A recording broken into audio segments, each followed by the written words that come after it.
പ്രിയപ്പെട്ട കുട്ടികളെ, ഞാനിന്ന് പറയാൻ പോകുന്നത് ആരുടേതാണെന്നറിയാമോ? ദാവീദും ഗോലിയാത്തിന്റെയും കഥയാണ്. ഇസ്രായേൽ ദേശത്തെ ഒരു കൊച്ചു ബാലനായിരുന്നു ദാവീദ്. 8 സഹോദരന്മാരിൽ ഇളയവൻ അവനായിരുന്നു. അവൻ അവന്റെ അപ്പന്റെ ആട്ടിൻപറ്റങ്ങൾ മേയ്ക്കുന്നതിനുള്ള പ്രധാന ജോലി. തമ്പുരു വിളിക്കുന്നതിൽ അവൻ പ്രഗത്ഭനായിരുന്നു. ആ കാലത്ത് അയൽദേശക്കാരായ ഫിലിസ്ത്യർ എപ്പോഴും പാവപ്പെട്ട ഇസ്രായേലിനെ ആക്രമിക്കുമായിരുന്നു. അവന്റെ നേതാവ്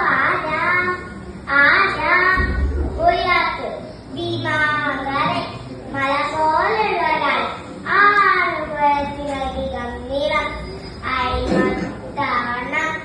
അവന്റെ തലയിൽ പിച്ചള തൊപ്പിയുണ്ടായിരുന്നു.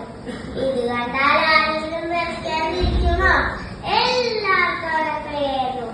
ഇസ്രായേലിലെ ശൗൽ രാജാവ് വളരെ പേടിയായിരുന്നു. അങ്ങനെയിരിക്കെ ഒരു ദിവസം ശൗൽ രാജാവ് ഒരു കാര്യം തീരുമാനിച്ചു. ശക്തനായ ഗോലിയാത്തിനെ തോൽപ്പിക്കാൻ ധൈര്യമുള്ള ആരെങ്കിലും ഉണ്ടെങ്കിൽ മുന്നോട്ട് വരിക. ആരും തന്നെ മുന്നോട്ട് വന്നില്ല.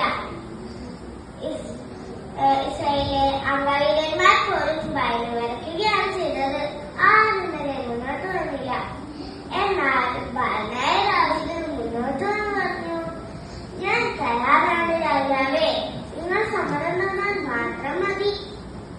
രാജാവ് ചിരി വരികയാണ് ചെയ്തത്. അല്ല, ഈ രാജാവിനെ പറഞ്ഞിട്ട് കാര്യമില്ല.